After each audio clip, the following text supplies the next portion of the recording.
Thank you, Radian, for that introduction. Okay. Yeah, welcome to this session. So what I will discuss with you is how to create value and manage risks. I will focus, as you will see, a bit on the financial side this time. Last time I've really focused on the technical side. First of all, whom do I represent? UE is a renewable energy company that has been developing, building and operates projects around the world, wind and solar mainly, and particularly in Australia, hybrid sites. We have initiated investments globally of around $13.5 billion and have an annual revenue of around $1.5 billion. This is all Australian dollars, around 1,000 employees, and have implemented quite some solar and wind power plants. It's an international company. I hail from Germany right now, but we do have a team here in Perth and in Brisbane that is very active, and we have done some projects in Australia that I will talk about in a short while. Okay, so my focus is hybrid power for mines. That is two solutions. One will be on the off-grid side. That will be the first part of the presentation, and the second will be behind the meter. So the main driver, of course, is how do you reduce your cash operating costs and at the same time improve probably your social license to operate by reducing your carbon emissions. And first of all, the main questions that arise. What are the financial benefits, quantifiable benefits, ideally with reference projects that are out there in the fields? Okay, fair enough. There are financial benefits maybe that you can document, but what are the risks? That doesn't come just like that. You have to integrate now multiple energy sources. And how do I integrate and manage renewables? And I was very happy this morning at the panel that integration was mentioned by all the major miners from Rio and BHP, Fortescue. And we do have seen that you can't just plug it in as simple as in the grid expect that it will operate safely, but there are ways to manage that, and that's where we really have invested a lot of time and effort and put emphasis on. How does that all tie up against the mine life and the contract period? And I would like to see that also these two items are separate. Not every miner that has a 20 or 30-year mine life, if there are some, wants to contract for such a long period.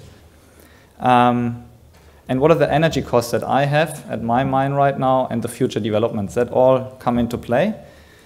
And do I want to own as a miner? Is it a CapEx-driven solution for me, as it might be in the Pilbara for very long life, large operations, or do I want, as probably here in the goldfields or other locations in Western Australia, an IPP solution?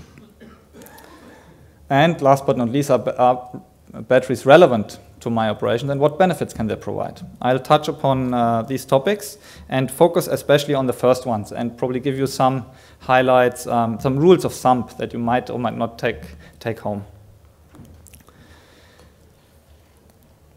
In order to derive at what is your cost is what is your energy demand and what is your load profile. So that's now from my point of view. When we come to a miner that is generally interested, the first question that we have is, how's your load profile? Are you on or off the grid? Very basic question. And how are your current energy charges? Do you have an additional capacity charge? We always hear about, okay, I pay X amount of dollars per kilowatt or megawatt hour, but is there also a way that the capacity is charged that might impact your financial model and the solution, the hybrid solution that we might offer you? And what is the existing power infrastructure? We heard this morning that at Cannington, there's a 20 megawatt load, but due to existing constraints on the 11 kV line, probably it makes more sense to put a smaller solution initially in and have a later capacity expansion. Some rules of thumb, and up to 70, maybe even more percent of your fuel and or energy, if it's grid connected, and CO2 can be displaced with renewables as of today with technologies that are available. That's the first rule of thumb. The second one, if you're grid connected, if you have energy costs at or above 65 Australian dollars per megawatt hour, you will start saving with renewables, and that can be at tenors that are probably beyond the 10-year horizon. So that's a rule of thumb. We've heard even lower numbers right now, which I was very interested to hear. $50 per megawatt hour, I think, is very aggressive. And off-grid, and that's, I think, an interesting number here for the audience, as low as 38 cents delivered per liter of diesel fuel, you will start saving money with renewables. And if you are on gas, we calculate that at $7.5 per gigajoule, you will be better off considering a hybrid solution.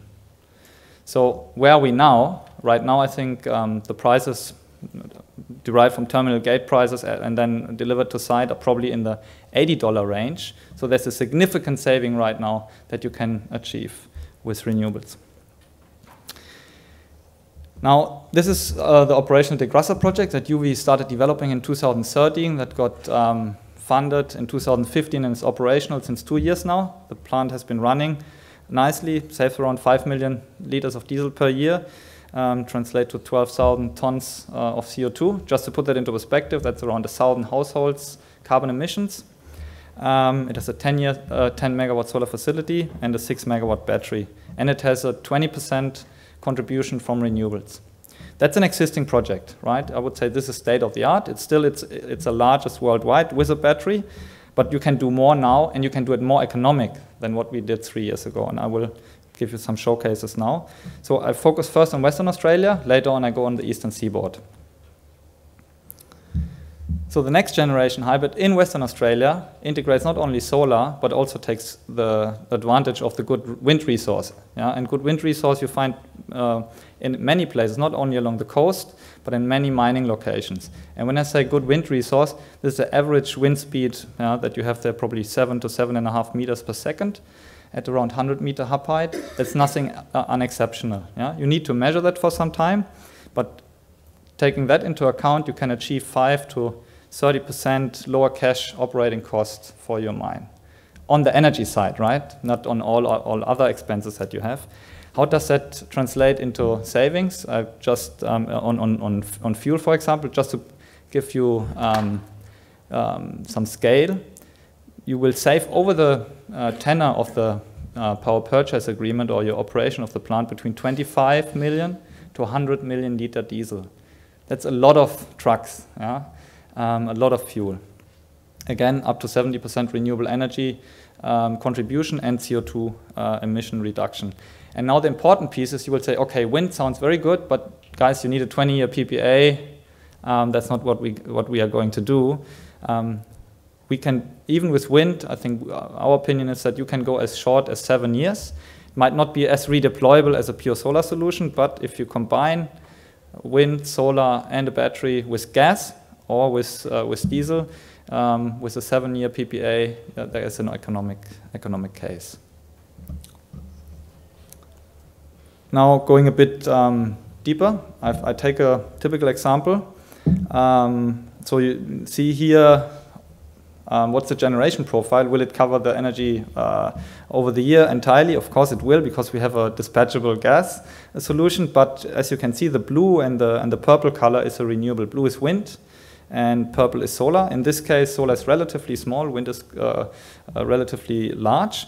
And at some months here, you can see, I think that is November, October, you go above 90% coverage from the renewable side in a stable, fully integrated hybrid system.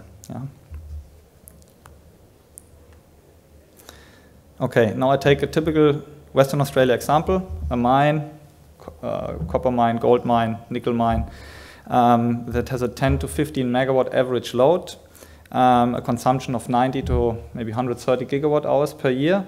How does that translate into monetary savings over? And I calculate here with a 10-year PPA.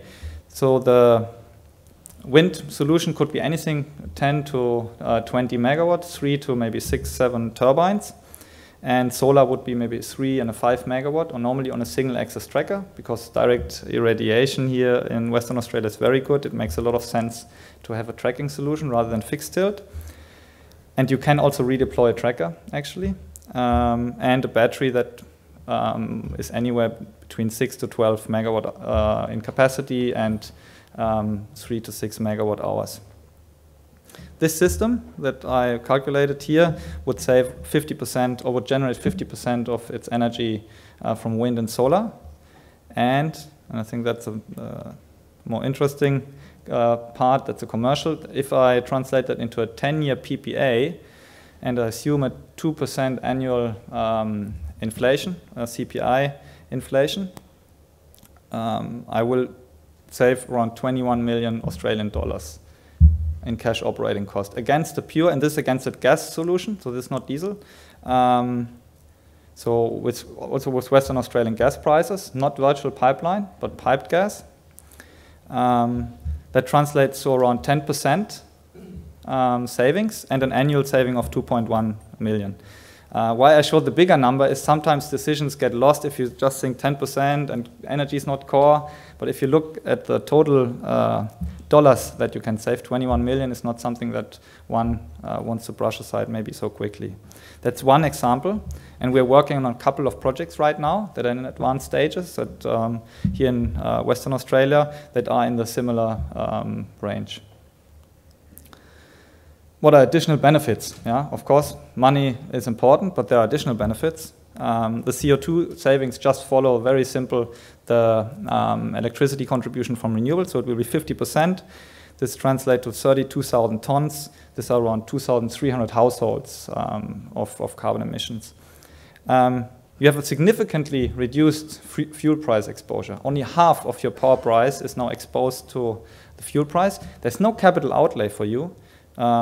This can be an IPP solution, so you just contract over the PPA tenor. So the mine maybe can still invest their money in shorter payback capital projects, but gets power that has less carbon emissions and delivers a better price and a saving. The battery system, and here it gets interesting, very often, and rightly so, we talk about security of supply. Yeah? A hybrid system is more complex than a single, let's say, fleet of gas engines or diesel engines. However, our experience shows from Grasa that the system has actually not an N+1 or N+2, but an N plus maybe the battery system redundancy, right? So there is additional spinning reserve in the system, and if the microcontrol integration is done right, your system stability is better than before. Your power quality is better than before. It's not worse, it's better. I'm very happy to talk about and get that challenge maybe later on because in the discussion, because we've also have independent confirmation from the electrical superintendent at Grasa that confirms that he's very happy with the system, it delivers the savings, and is working as reliable or better than before. I said that.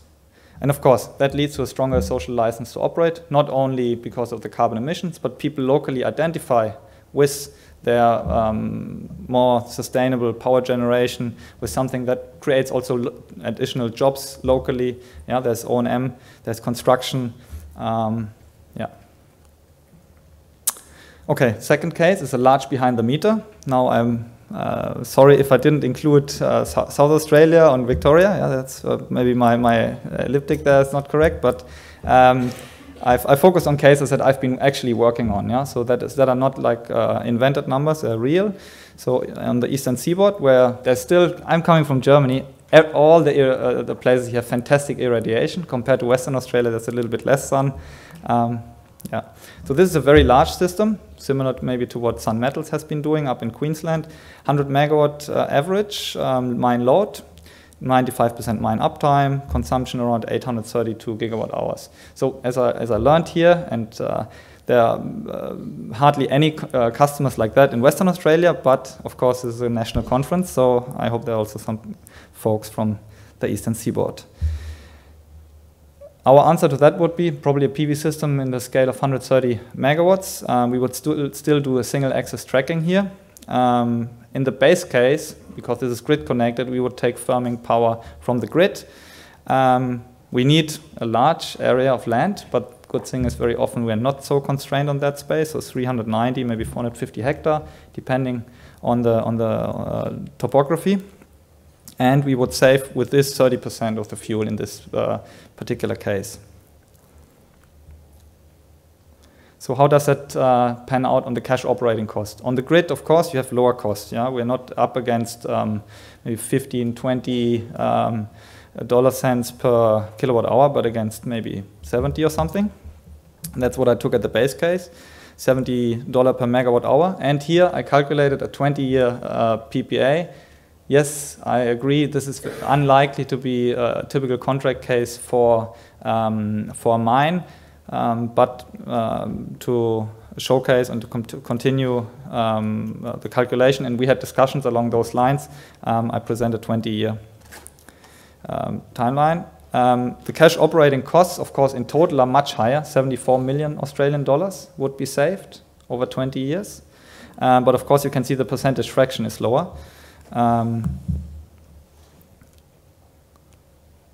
We talk about 5, maybe 6% in this case, and around 3.7 million savings per year. So it might be not as compelling as in the off-grid space, but it still reduces fuel price volatility and is based against a relatively conservative, means low electricity base price.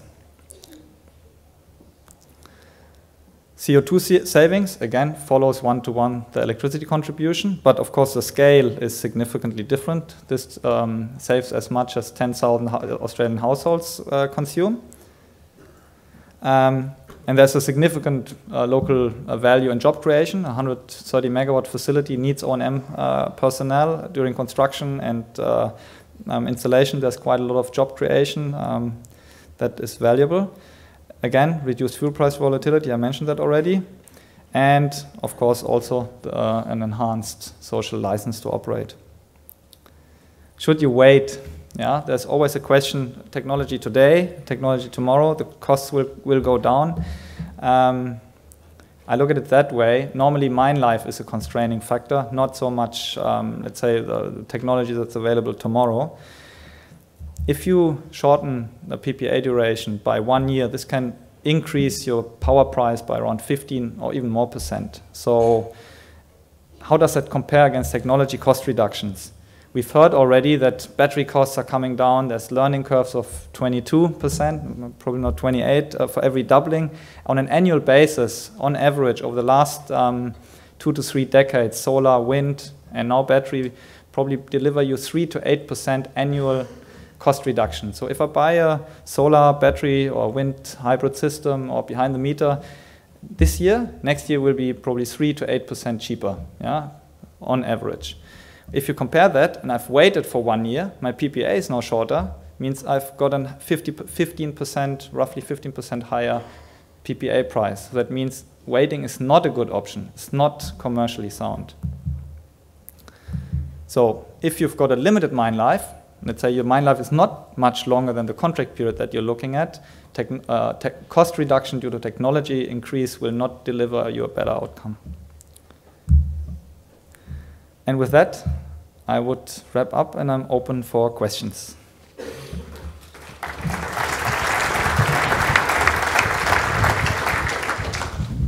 we have any? Oh. Hi, this is pretty similar to the question I asked first up that actually wasn't answered. You said the grid average cost of supply is $70 a megawatt hour.